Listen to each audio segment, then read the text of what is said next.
सभी सखियों, सहेलियों और सखाओं को रेडियो सखी ममता सिंह का नमस्कार। चंचल जी, आपको भी हमारा नमस्कार। नमस्कार ममता जी, आपको और सभी सुनने वालों को मेरा नमस्कार। क्या हाल है? हाल बहुत बढ़िया है। और जब इस मंच पर आते हैं, अपने श्रोताओं के साथ जुड़ते हैं ना, तो अपने आप एक उमंग, उत्साह अपने आप आ जाता है। क्या बात है। और भरोसा पैदा होता है ना? और कुछ ज्यादा ही। तो अपने ऊपर हर चीज पर भरोसा करना चाहिए, विश्वास करना चाहिए। कई बार ऐसे हालात आते हैं, जीवन हमेशा समान रूप से समतल नहीं चलता है। उतार चढ़ाव आते हैं, कई बार मुश्किलें आती हैं, और कई बार ऐसी नौबत आती है कि हमारा हौसला बिल्कुल टूटने लगता है, तो हमारा विश्वास डगमगाता है और वहीं पर टूटन ज्यादा महसूस होती है। तो अपने ऊपर भरोसा रखें, विश्वास रखें कि दिन बदलेंगे। विश्वास कई बार डगमगाने की वजह एक और होती है ममता जी, जो मुझे लगता है कि जब हम तुलना करने लगते हैं अपनी किसी और से, बिल्कुल, हम अपने से बेहतर पाते हैं किसी को, तो हमारा विश्वास जो है वो कहीं ना कहीं डगमगा जाता है या हम हीन भावना से ग्रस्त हो जाते हैं। तो अगर सामने वाला आपसे बेहतर है किसी भी चीज में, तो आपको और मेहनत करके उससे आगे बढ़ना है, बेहतर बनाना है खुद को। प्रतियोगिता का युग है ये, प्रतिस्पर्धा का युग है। तो ऐसे में अगर आपके पास हुनर है तो उस पर भरोसा रखें कि हमारे पास हुनर है। हाँ, कई बार क्या होता है कि आत्मविश्वास कुछ जरूरत से ज्यादा होता है, वो भी ठीक नहीं है, कि जिसे ओवर कॉन्फिडेंस कहते हैं, कि लोग गलत बात पर भी अड़े रहते हैं और ओवर कॉन्फिडेंस के चलते हैं। तो ऐसा भी नहीं होना चाहिए। लेकिन हाँ, कई लोगों को ये देखा है कि अगर उन्हें सही जानकारी है किसी बात पर और बोलते वक्त वो जैसे उनकी आवाज टूट जाती है, शब्द लड़खड़ा जाते हैं, क्योंकि उनमें आत्मविश्वास की कमी होती है। और तो अगर आत्मविश्वास की कमी है तो उसका रियाज बहुत जरूरी है। उसके रियाज के बहुत सारे तरीके हैं। आप कोई सब्जेक्ट उठाकर उसे अच्छे से पढ़ें, और जब पढ़ें तो उस पर पुख्ता करें उसको, कि जब कभी बोलने का मौका आए तो सही तरीके से। और जब हम ओवर कॉन्फिडेंस में कोई काम करते हैं, अति उत्साह में कोई काम करते हैं, तो कहीं ना कहीं गड़बड़ होने की जो संभावना है वो बहुत ज्यादा बढ़ जाती है। तो जो आपने सुझाव दिए वो बहुत काम के हैं। इस पर हमारे श्रोता क्या सोचते हैं, वो अपने विचार भी। और कभी हमारे श्रोता कभी मंच पर गए हों, कभी रेडियो पर बोलने का मौका मिला हो, माइक के सामने बोलने का मौका मिला हो और आत्मविश्वास डगमगाया हो या आत्मविश्वास बढ़ गया हो, ज्यादा खुशी हुई हो, क्या कुछ अनुभव है, वो अनुभव साझा करें हमारे श्रोता, हमारा ये कहना है। और बुधवार का दिन है तो एक खास सेगमेंट होता है, जरा याद करो कुर्बानी। और इस सेगमेंट के तहत जो हमारे स्वाधीनता संग्राम में जो सेनानियों ने जो हिस्सा लिया और बढ़ चढ़कर अपना बलिदान भी दिया उन्होंने, और हमारा देश इसी बदौलत आज आजाद हो पाया, उनकी हम बात करते हैं। तो आज बात होगी जयदेव कपूर की। बिल्कुल। और जब हम घर से बाहर निकलते हैं रास्ते में, तो रास्ते में क्या, जब हम कहीं जा रहे होते हैं, रेलवे स्टेशन पर, एयरपोर्ट पर, तो एक खास तौर से जब वॉशरूम की ओर एक लगा होता है, चित्र बना होता है, लिखा होता है दिव्यांगों के लिए। तो जब हमारे सामने कहीं भी कोई ऐसा व्यक्ति जो शारीरिक रूप से लाचार है या असक्षम है, असमर्थ है, तो उसे दया दृष्टि से न देखें, दया भाव से उसकी मदद न करें, बल्कि उसको कॉन्फिडेंस दे, उसको हौसला दे और उसके अंदर भी आत्मविश्वास जगाए और इसके बाद उसकी मदद करें। जैसे कई लोग पैरों से लाचार होते हैं और उन्हें सीढ़ी चढ़ के कहीं जाना है, मान लीजिए पहली दूसरी मंजिल पर, और आप वहां जाकर उसका काम हल कर सकते हैं, तो ये मत कहें कि तुमको दिक्कत हो जाएगी, मत जाओ। ये कहिए कि आप रुकिए, मैं तो ऊपर ही जा रही हूं, मैं आपका ये काम करती आऊंगी। तो उसको क्या लगेगा कि उसकी असक्षमता का बोध कम होगा। जी। और ये जो आपने कहा ना कि इस तरह की जागरूकता सब में जरूरी है, और ये जागरूकता लाने के लिए ही विश्व दिव्यांग दिवस मनाया जाता है, जो कि आज के दिन हम मना रहे हैं, और इस पर भी चर्चा होगी। और बुधवार का दिन है तो भाई व्यंजन हमारी सखियां हमें लिखकर भेजती हैं, तो आज क्या वो कुछ हमें भेजने वाली हैं, इसका हमें इंतजार है। और 2 और 3 तारीख के दिन जो गैस रिसाव हुआ था, तो 3 तारीख के दिन मनाया जाता है। हाँ, 3 दिसंबर का जो दिन है, भोपाल गैस त्रासदी का जो एनिवर्सरी है, इसे आज हम याद करते हैं। कल की सखी सहेली में भी हमने याद किया, तो आज भी हम याद करेंगे। और प्रदूषण किस तरह से फैला और प्रदूषण से बचने के क्या उपाय है, ये भी हमने कल आह्वान किया था। तो हमारे श्रोता इस मुद्दे पर लिख सकते हैं विविध भारती के फेसबुक पेज पर जाकर www.facebook.com/VBS Mumbai टाइप करें और सखी सहेली के मंच पर आए। और अब एक गाना सुनते हैं। बिल्कुल सुन लेते हैं।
चंचल जी, देखिए, हर बरस 3 दिसंबर को अंतर्राष्ट्रीय दिव्यांग दिवस के रूप में याद किया जाता है। वो उन व्यक्तियों के अधिकारों और कल्याण को बढ़ावा देने के लिए किया जाता है जो शारीरिक रूप से असमर्थ है या असक्षम है।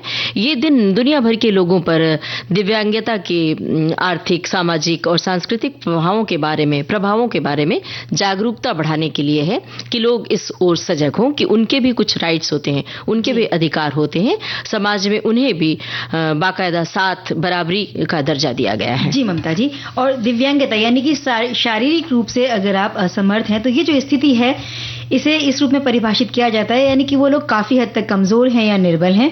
जैसे शारीरिक दुर्बलता भी हो सकती है, आपकी दुर्बलता संवेदी है, संज्ञानात्मक दुर्बलता है, बौद्धिक दुर्बलता है, मानसिक रूप से भी आप दुर्बल या कमजोर हो सकते हैं, रोगी हो सकते हैं। बहुत दीर्घकालिक जब कोई रोग चलता है तो उससे भी दिव्यांगता कई बार आ जाती है और भेदभाव और चुनौतियां वगैरह होती हैं। इन्हीं के बारे में जागरूकता बढ़ाने के लिए इस दिन का आयोजन जो है वो किया जाता है। और बहुत सारे दिव्यांग व्यक्ति बहुत सारी समस्याओं को साथ लिए चलते हैं, उन्हीं के साथ जीते हैं, चाहे किसी भी तरह की समस्या उनके जीवन में हो। और दिव्यांग व्यक्तियों के साथ भेदभाव, सेवाओं का अभाव, सामाजिक समर्थन का अभाव, उनके बारे में अज्ञानता, असजगता, उनके सामने आने वाली कुछ बहुत सारी चुनौतियां रही हैं। दुख की बात तो ये है कि आज भी ये चुनौतियां जारी हैं। दिव्यांग व्यक्तियों के सामने एक और चुनौती पर्याप्त स्वास्थ्य सेवा तक नहीं पहुंच पाती है। ये भी बहुत बड़ी बात है कि वो जल्दी से उनको स्वास्थ्य सेवा कैसे दी जाए, कैसे वो डॉक्टर्स के पास अगर उन्हें अचानक कुछ होता है तो कैसे पहुंचे, इसकी कमी है। इस पर ध्यान खींचने के लिए भी ये दिन याद किया जाता है। जी, और विकासशील देशों में पर्याप्त स्वास्थ्य सेवा प्राप्त करना विशेष रूप से कठिन होता है। अक्सर शारीरिक रूप से असमर्थ लोगों को आवश्यक गतिशीलता उपकरणों के बिना ही काम चलाना पड़ता है। वो व्हीलचेयर और अन्य गतिशीलता उपकरणों के सहारे के बिना भी उन्हें रहना पड़ जाता है। बच्चे कई बार स्कूल नहीं जा सकते और वयस्क हैं वो चाहकर भी कोई काम नहीं कर सकते क्योंकि वो असमर्थ हैं। और दुर्भाग्य से कई विकासशील देशों में दिव्यांग व्यक्ति बिना किसी सहायता के आज भी रह रहे हैं। परिणाम स्वरूप उनकी कार्य क्षमता जो है अक्सर वो कम हो जाया करती है। संयुक्त राष्ट्र ने वर्ष 1981 को अंतर्राष्ट्रीय दिव्यांग वर्ष घोषित किया था। इसकी कार्य योजना में समान अवसर मिलना, पुनर्वास और दिव्यांगता की रोकथाम पर जोर दिया गया था। और 1992 में संयुक्त राष्ट्र महासभा ने 3 दिसंबर को अंतर्राष्ट्रीय दिव्यांग दिवस के रूप में घोषित किया। 2006 में संयुक्त राष्ट्र ने दिव्यांग व्यक्तियों के अधिकारों पर कन्वेंशन को अपनाया, जिसने सुलभता को उनके मौलिक अधिकारों के रूप में घोषित किया। और आज भी इन अधिकारों को मान्यता दिलाने के लिए बहुत सारे प्रयास किए जा रहे हैं क्योंकि अभी भी बहुत कुछ बाकी है। बिल्कुल सही बात है। चंचल जी, एक बात बहुत जरूरी है कि दिव्यांग व्यक्तियों को समान अधिकार मिले। इसके लिए हम अपने बच्चों को जरूर सिखाएं कि वे उन लोगों के साथ सम्मान और संवेदनशील होकर पेश आएं। जो व्यक्ति दिव्यांग अवस्था के कारण अगर आर्थिक रूप से कमजोर है तो वित्तीय रूप से सक्षम व्यक्ति उन लोगों की मदद करें। एक बात और है, उनकी नकल न उतारें, उनकी कॉपी न करें। कई बार ये देखा गया है कि कॉमेडी के रूप में या यूं ही कहीं किसी महफिल में लोग अगर बोलने में असमर्थता है, लोग ठीक से बोल नहीं पाते हैं, किसी बोलने में अटकते हैं बोलने में, तो उनकी नकल करते हैं, उनकी कॉमेडी करते हैं। ये ठीक नहीं है क्योंकि जो लोग मान लीजिए परिचित नहीं भी है, अनजान व्यक्ति आपकी ये सब कॉमेडी सुन रहा है और वो दिव्यांग है, उसे कितना बुरा लगेगा। और कुछ इस तरह की आंखों को लेकर, चेहरे की बनावट को लेकर, हाथ पैर और बोलने के लिए जो असक्षम है, इन पर नहीं टीका टिप्पणी नहीं करनी चाहिए। इसीलिए तो जैसा आपने कहा ना कि अपने बच्चों को हम सिखाएं, तो बचपन में अगर हमने देखा कि बच्चा हमारा किसी की नकल उतार रहा है या क्लास में उनके कोई बच्चा पढ़ता है, वो आंख उसकी ब्लिंक ज्यादा होती है या चेहरे का कोई हिस्सा बार बार हिलता है, ऐसी कोई उसके अंदर समस्या है बच्चे के अंदर, और वो आकर हंसकर इस चीज को बता रहा है, तो वहीं अगर से माता पिता रोक टोक देंगे कि नहीं बेटा तुम्हें ऐसा नहीं करना चाहिए। और ये ईश्वरीय देन है क्योंकि कई बार तो बीमारी की वजह से भी ऐसी चीजें हो जाती हैं, लेकिन कई बार जन्म के साथ ऐसी समस्याओं के साथ बहुत से लोग जन्म लेते हैं, पैदा होते हैं, तो उन पर हम ना हंसे बल्कि उनके साथ बहुत संवेदनशील रहें। और जैसा आपने भी कहा ना कि उन्हें सम्मान देना बड़ा जरूरी है। बिल्कुल। और अब बहुत जरूरी है कि एक गाना सुनवा दें अपने श्रोताओं को।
चंचल जी, हम दिव्यांग दिवस के बारे में बात कर रहे थे। हमारे एक श्रोता की टिप्पणी आई है, लिखा कि विश्व दिव्यांग दिवस मनाने का उद्देश्य उनके प्रति सहानुभूति दिखाना नहीं होना चाहिए।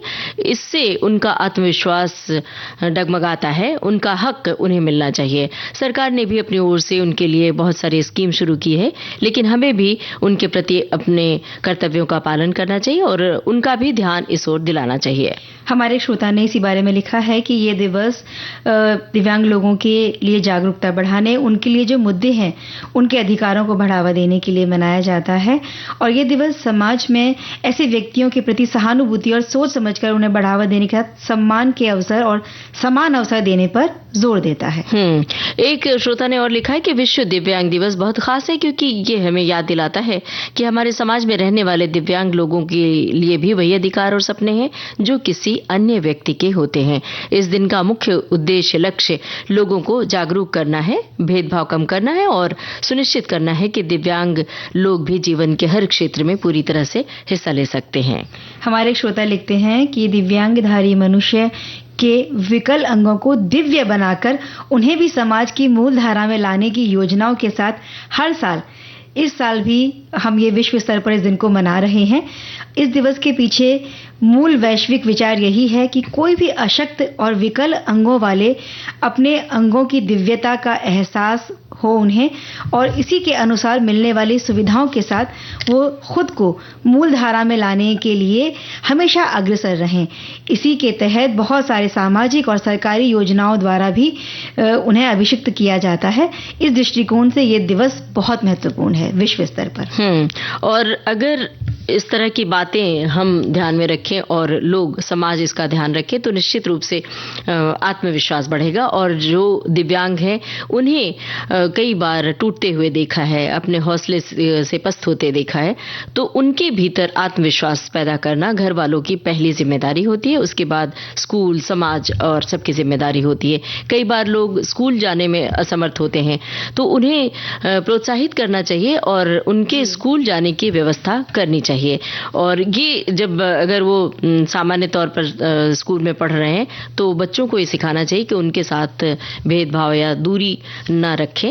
और रही बात विश्वास की, तो आत्मविश्वास तो तब पैदा होता है जब आपके भीतर हुनर हो और प्रतिभा हो और साथ में ये जाने कि हमारे भीतर जो प्रतिभा है वो सही है या गलत है। एक श्रोता की टिप्पणी आई है, लिखा है कि किसी ने क्या खूब कहा है, इतनी शिद्दत से, इतने विश्वास से मैंने अपनी मंजिल को पूरी कायनात मिली, मुझे उनसे मिलने पर लग गई जरा जरा, मुझे अपनी मंजिल से मिलने की साजिश करने लगा। अपने ऊपर विश्वास से ही हम किसी भी क्षेत्र पर सफलता अर्जित कर सकते हैं। मन में है विश्वास, खुद पर है विश्वास, हम होंगे कामयाब एक दिन। ये हमारी कोई सखी हैं और हमारी सखियां, हमारे अन्य श्रोता खुद पर विश्वास रखें, विश्वास रख के आगे बढ़ें। इस पर बहुत सारी बातें हमें लिखकर भेज रहे हैं और हमें भी बड़ा अच्छा लग रहा है। लेकिन हम में से अधिकांश लोग ऐसे होते हैं जिनके जीवन में कभी ना कभी ऐसा कोई समय जरूर आ जाता है जब आत्मविश्वास की कमी हम महसूस करने लगते हैं और जीवन में आने वाले ये जो भी उतार चढ़ाव हैं इनके लिए हम पूरी तरह से सामान्य भी होते हैं। लेकिन जब ऐसा समय आए तो अपनी प्रेरणा और उत्साह, अपने प्रोत्साहन के लिए खुद पर विश्वास रखना बहुत ज्यादा जरूरी है। चंचल जी, देखिए हमारे एक श्रोता ने ये बात लिखी है, हमारी एक सखी हैं, इन्होंने लिखा है कि खुद पर यकीन हो तो राहें खुद बन जाती हैं, हौसले जब उठते हैं मन में मंजिलें झुक झुक के आती हैं, डर के पर्दे हट जाएं तो सपने सच हो जाते हैं, जो खुद को पहचान ले उसके कदम भी रुक नहीं पाते हैं। तो चलिए एक गाना सुन लेते हैं। सुनते हैं। प्यार सिखा दूं, सिखला दो ना, आओ तुम्हें मैं प्यार सिखा दूं, सिखला दो ना, प्रेम नगर की डगर दिखा दूं, दिखला दो ना, दिल की धड़कन क्या होती है ये अनजाना राज बता दूं, बतला दो ना, आओ तुम्हें मैं प्यार सिखा दूं।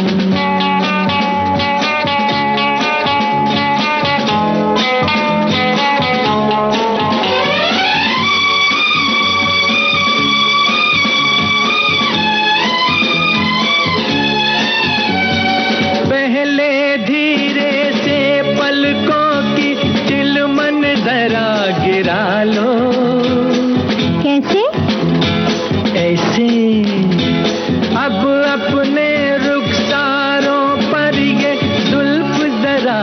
बिखरा लो। ऐसे? हाँ ऐसे। देखो मुझको डर लागे, देखो मुझको डर लागे, जाने क्या होगा आगे। सब्र करो तो समझा दूं, समझा दो ना। आओ तुम्हें मैं प्यार सिखा दूं।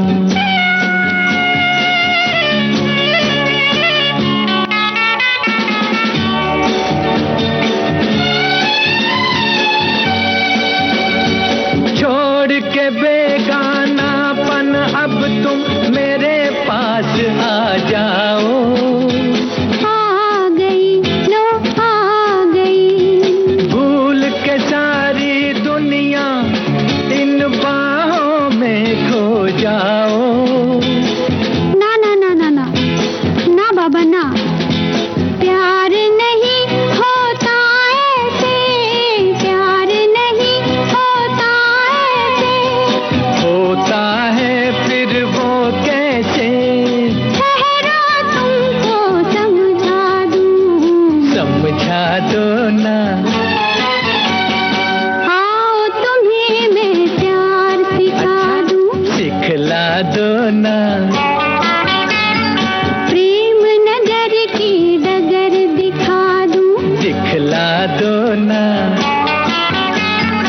आओ तुम्हें मैं प्यार सिखा दूं।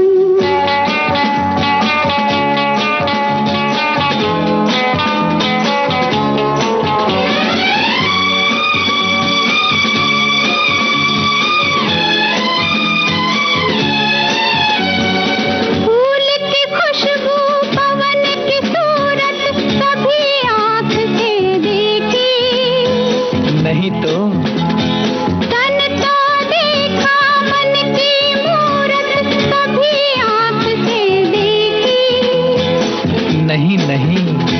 प्यार नहीं कोई वासना, प्यार नहीं कोई वासना, ये तो एक उपासना।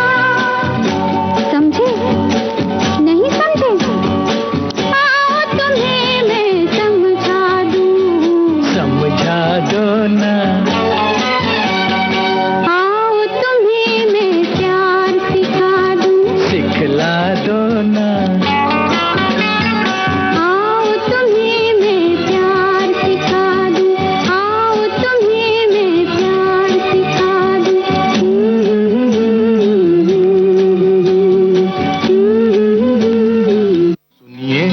कहिए, सुनिए एक खुशखबरी। कहिए ना। आ गया है मौका सखियों को अपनी बात कहने का। सखियां फोन पर हमसे बताएं अपने दिल की बात और फरमाइश करें अपने पसंदीदा गानों की। सखियों के लिए सखियों द्वारा प्रस्तुत किया जाने वाला आप सबका पसंदीदा कार्यक्रम हेलो सहेली। इस कार्यक्रम की रिकॉर्डिंग होगी प्रत्येक मंगलवार को दिन में 11 बजे से 12 बजे के बीच। हेलो सहेली कार्यक्रम का प्रसारण होगा प्रत्येक शुक्रवार को दिन में 3 बजे से सिर्फ विविध भारती पर। शुक्रिया शुक्रिया। रिकॉर्डिंग के लिए नोट कर लीजिए हमारा टेलीफोन नंबर 022-400-24662। तो उठाइए अपना टेलीफोन और कहिए हेलो सहेली और बताइए अपने दिल की बात। सुनिए अपनी पसंद के गाने। और चंचल जी हम ये देख रहे हैं कि ब्रेक का समय है, तो एक ले लेते हैं छोटा सा ब्रेक।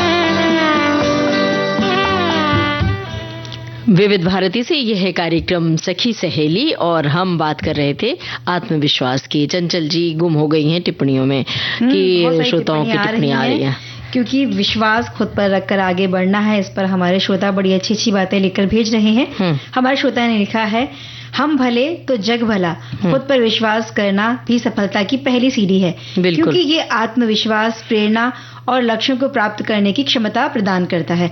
अपनी खूबियों और कमजोरियों को स्वीकार करने, अपनी सफलता को सराहने और चुनौतियों को स्वीकार करने से आत्मविश्वास बढ़ता है। नियमित संयमित जीवन दिनचर्या, जीवन शैली सीमाओं पर निर्धारित करने और लगातार अपने कौशल को बेहतर बनाने से भी आत्मविश्वास बढ़ता है। हमारे बहुत सारे श्रोताओं ने इस पर टिप्पणी भेजी है, लेकिन हमने कहा था कि कुछ अपना निजी अनुभव भी साझा करें कि कभी आप आत्मविश्वास के कारण कहीं किसी विषय में चूक गए या अतिरिक्त आत्मविश्वास के कारण आपको शर्मिंदगी उठानी पड़ी, ऐसी भी नौबत आती है। तो लेकिन हमारे श्रोता ज्यादातर यही बात लिख रहे हैं कि कैसे आत्मविश्वास को अर्जित किया जा सकता है। एक श्रोता ने लिखा है कि खुद पर विश्वास रखें, बहुत ही अच्छा विषय है।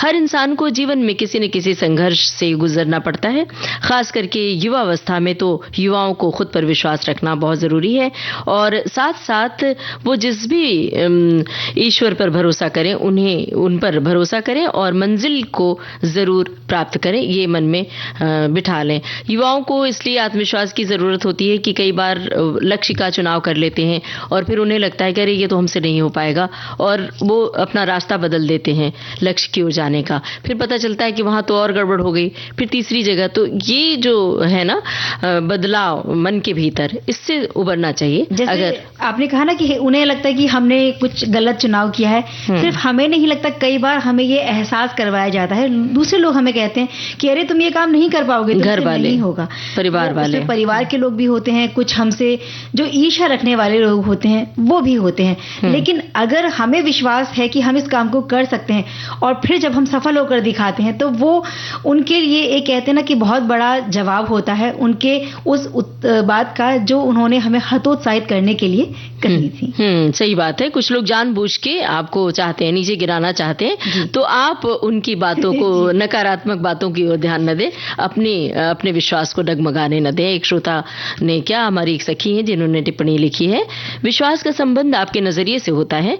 सवाल यहाँ ये है कि जिंदगी में आने वाली अलग अलग समस्या को आप किस रूप में देखते हैं। कभी कभी कुछ ऐसा होता है कि जीवन ठहर जाता है और हम खुद पर अपना विश्वास खो बैठते हैं। उस समय मौसम की धुन ध्यान से सुनिए।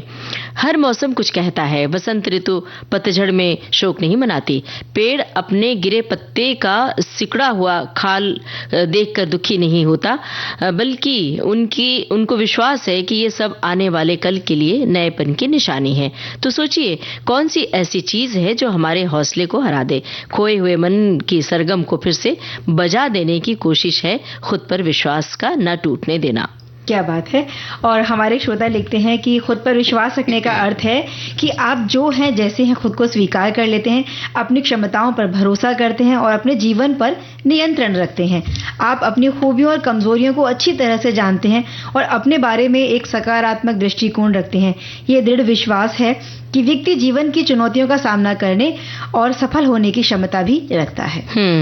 और चंचल जी, ये भी तो होता है कि कई बार अगर किसी काम की शुरुआत करें और बीच में ही अधूरा छोड़ देते हैं, वो आत्मविश्वास की कमी के कारण। बल्कि हर रुकावट के पीछे कहीं न कहीं विश्वास की कमजोरी भी होती है। तो हम बाहर निकलकर सफल व्यक्तित्व की तलाश हमें करनी चाहिए और न किसी की नकल करने की कोशिश नहीं करनी चाहिए, बल्कि अपने तरीके से हर काम को पूरा करना चाहिए। ऐसा करने से हम स्वयं पर विजय प्राप्त कर सकते हैं। बहुत अच्छी बात बताई ममता जी आपने। और हमारे एक श्रोता का लिखना है कि खुद पर विश्वास रखने का मतलब है कि मानसिक और आध्यात्मिक शक्ति आपकी ये होती है, खुद पर भरोसा करने की भावना है, जिससे आप भविष्य के प्रति चिंता मुक्त हो जाते हैं और कोई ना कोई महान कार्य भी आप कर पाते हैं, उसे अंजाम दे पाते हैं। आत्मविश्वास में आप अपने कौशल और क्षमताओं पर विश्वास करते हैं, अपनी खूबियों और कमजोरियों को पहचान कर जीवन को नियंत्रण में रख पाते हैं। ये कहा जाता है चंचल जी कि अगर जीवन में प्यार है तो आत्मविश्वास बढ़ता है, और ये हम सभी अपने अपने कहीं अनुभव करते हैं कि लोगों को जहां घर परिवार में प्यार ज्यादा मिलता है, समाज में सम्मान मिलता है, तो उनका हौसला बढ़ता है। हाँ। और कई बार तारीफ सुनने से भी आत्मविश्वास बढ़ता है, लेकिन तारीफ सुनकर कई बार नुकसान भी हो जाता है। लोग ये मान बैठते हैं कि अरे हम तो इस लायक हैं, लेकिन ये सोचना चाहिए कि तारीफ करने वाला कई बार आपसे बड़ा होता है। और अगर हमें प्यार मिले तो खुद पर विश्वास करें, ये तो हमने कही है। और साथ में ये भी कि आप किन लोगों के बीच काम कर रहे हैं, अच्छे या बुरे लोग हैं। कई बार अच्छे काम के लिए भी आपको बुरी राय मिलती है, तो उन्हें आप नजरअंदाज करें। ये माने कि वो आपके मित्र नहीं हैं, बल्कि जानबूझ के आपका हौसला तोड़ रहे हैं। हमें उनसे आसानी से प्रभावित नहीं होना चाहिए। जब कोई ऐसा व्यक्ति जिसके प्रति हम बहुत सम्मान का भाव रखते हैं और वो हम पर विश्वास करता है, तो इससे हमें स्वयं पर विश्वास करने में मदद मिलती है। और एक विश्वास का एक हिस्सा जिस पर चर्चा करेंगे इस गाने के बाद।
ममता जी, कमेंट्स बहुत सारे मिल रहे हैं हमें विषय पर, लेकिन बहुत मिलती जुलती सी बातें हैं। वही एक बातें हैं जिनमें लिखा यही है कि सकारात्मकता के साथ आगे बढ़ना है और अपना हौसला नहीं छोड़ना है।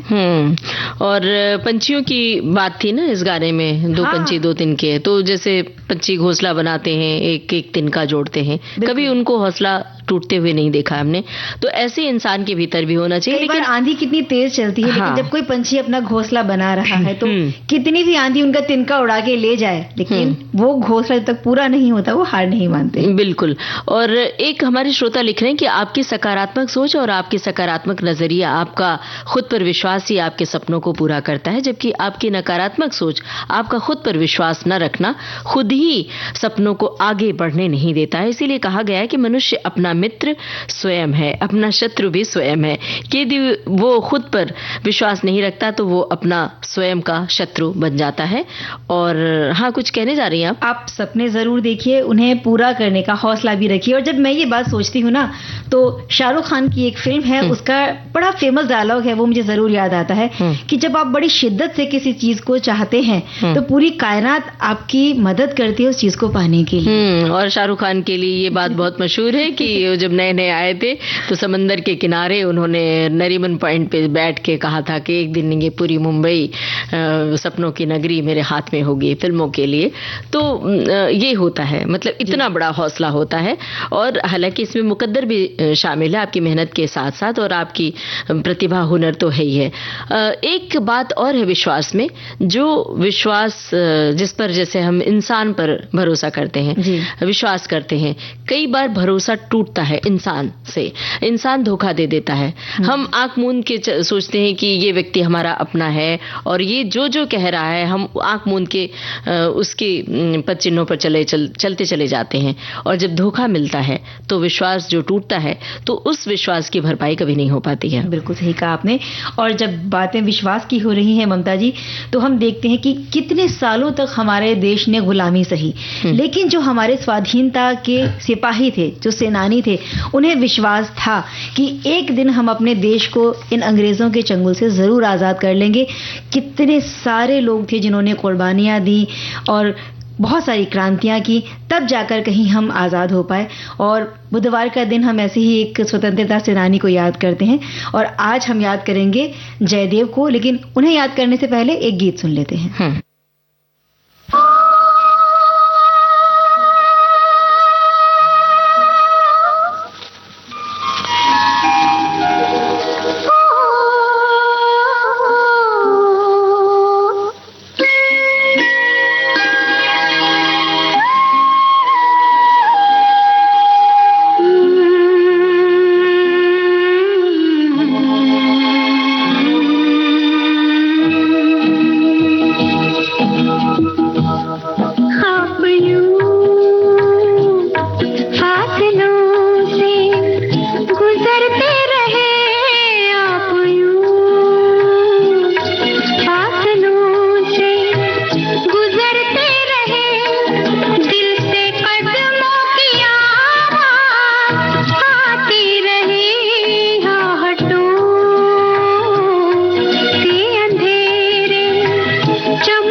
चंचल जी, देश में लाखों ऐसे क्रांतिवीर हुए हैं जिन्होंने अंग्रेजों के आगे घुटने नहीं टेके और उनकी बर्बरतापूर्ण यातनाएं भी हंसते हुए झेली।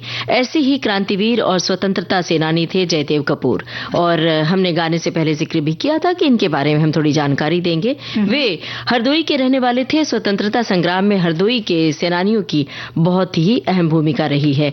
हरदोई के एक नहीं बल्कि दर्जनों सेनानियों ने अंग्रेजों से टक्कर ली और अंग्रेजों को मुंह की खानी पड़ी। उन्हीं सेनानियों में जयदेव कपूर भी अग्रणी भूमिका में थे और जयदेव ने कालापानी यानी अंडमान में बहुत यातनाएं झेली थी।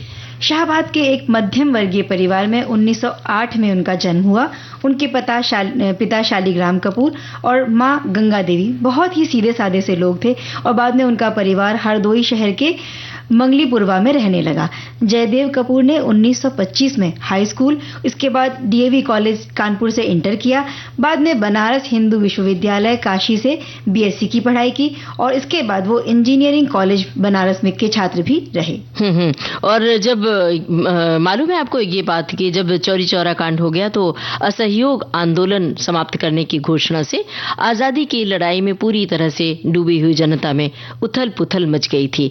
क्रांतिकारी संगठनों ने भगत सिंह, चंद्रशेखर आजाद, पंडित राम प्रसाद बिस्मिल जैसे क्रांतिवीरों ने नेतृत्व में अंग्रेजी शासन में दहशत फैलाने का कार्य जारी रखा। इसी संगठन में हरदोई के शिव वर्मा, जयदेव कपूर, काशी भाई जैसे कुछ नाम भी साथ में रहे और काकोरी कांड, लाहौर षड्यंत्र केस, दिल्ली असेंबली बम कांड, सहारनपुर फैक्ट्री बम केस और सैंडर्स हत्या के केस में इन लोगों की बहुत ही अहम भूमिका रही थी। और जब सेंट्रल असेंबली में बम फेंकने की योजना बनाई गई थी तो जयदेव कपूर और शिव वर्मा ने भगत सिंह और बटुकेश्वर दत्त को इनके साथ इनका एंट्री पास का इंतजाम करके असेंबली में इनको दाखिल करवाया गया। इसके बाद भगत सिंह और बटुकेश्वर दत्त ने बम फेंका था और जो भी क्रांतिवीर इस योजना का हिस्सा हुए थे उन्हें एक एक करके पकड़ के जेल भेजने की शुरुआत कर दी।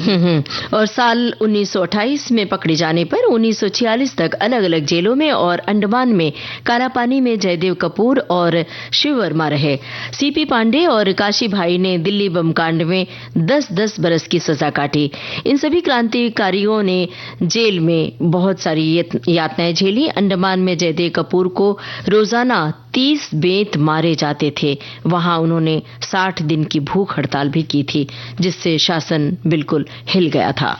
जयदेव कपूर को जब अंडमान में 60 दिनों तक 30 बेंत मार खाने की सजा मिली थी, जो अभी आप बता रही थी, तो इसके बारे में उनके जो बेटे हैं कमल कपूर, वो बताते हैं कि जिस बेंत से उनको पीटा जाता था या मारा जाता था वो बहुत मोटा बेंत हुआ करता था और पानी में भिगाया हुआ होता था और बेंतों से इतनी बुरी तरह इन क्रांतिकारियों को पीटा जाता था और जब उन्हें पीटा गया तो उसके निशान उनके बाबूजी के पीठ पर मरते दम तक रहे थे। कितनी पीड़ादायक बात है। हम जब बता रहे हैं अपने मित्रों को तो जैसे रूह कांप जा रहा है, तो कैसे ये यातना सही होगी। शहीद भगत सिंह ने अपने फांसी से पहले जयदेव कपूर को खुश होकर अपने पॉकेट घड़ी और जूता उपहार में देते हुए आजादी की मशाल जलाए रखने का वचन लिया था। 17 बरस बाद जब भारत स्वतंत्र होने को हुआ तब वे जेल से छूटकर हरदोई लौटे। 19 सितंबर 1994 को उनका मंगलीपुरवा स्थित आवास पर उनका निधन हो गया। वो इस फानी दुनिया से विदा हो गए। मंगलीपुरवा में उनका आवास आज भी है और अधिकांश लोग होता है ना कि हम भूल जाते हैं ऐसे लोगों की त्याग और तपस्या को कि किस तरह हमें आजादी मिली, लेकिन ये जो लोग हैं आज भी इनकी जो विरासत है वो प्रेरणा का स्रोत है। उनकी कहानी भारतीय स्वतंत्रता संग्राम के इतिहास में एक महत्वपूर्ण अध्याय के रूप में है।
चंचल जी, हमने अपने श्रोताओं से ये कहा था कि आज हम भोपाल गैस त्रासदी के बारे में थोड़ी सी जानकारी देंगे।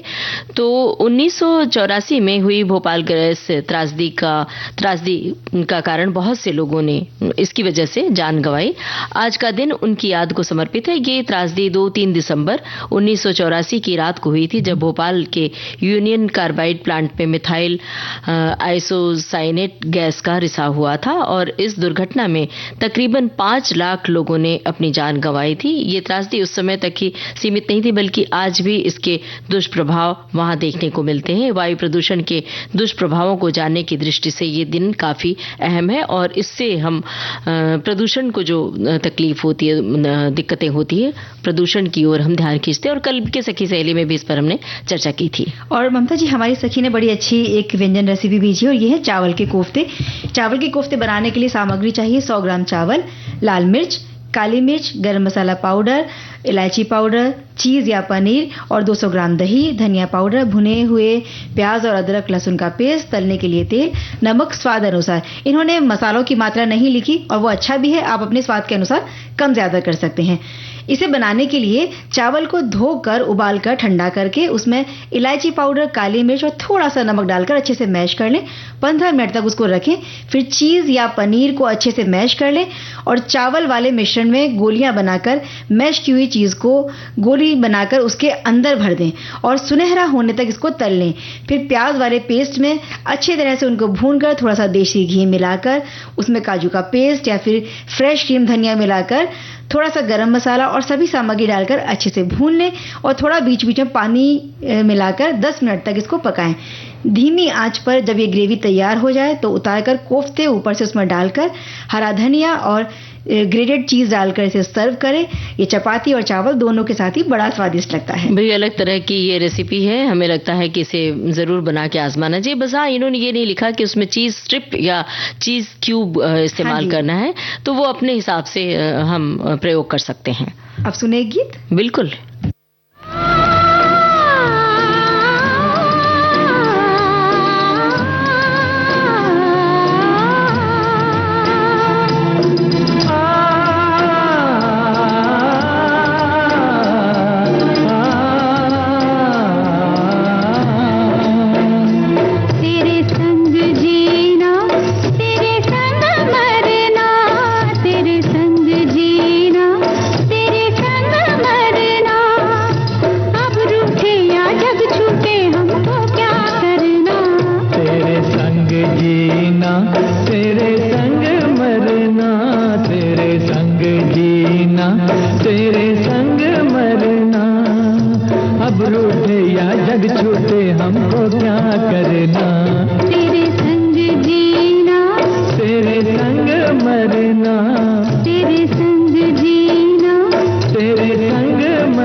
अब जरा घड़ी की ओर देखिए चंचल जी, बिल्कुल भी वक्त नहीं है कि हम सखियों से कुछ बोलें, बतियाएं या गाना सुनवाएं। तो लेते हैं सखियों और सखाओं से इजाजत। आप सभी को ममता सिंह और चंचल वर्मा का नमस्कार।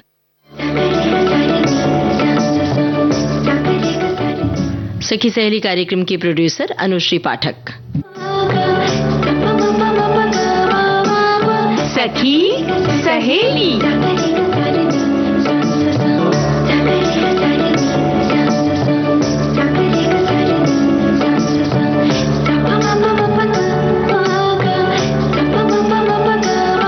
सखी सहेली।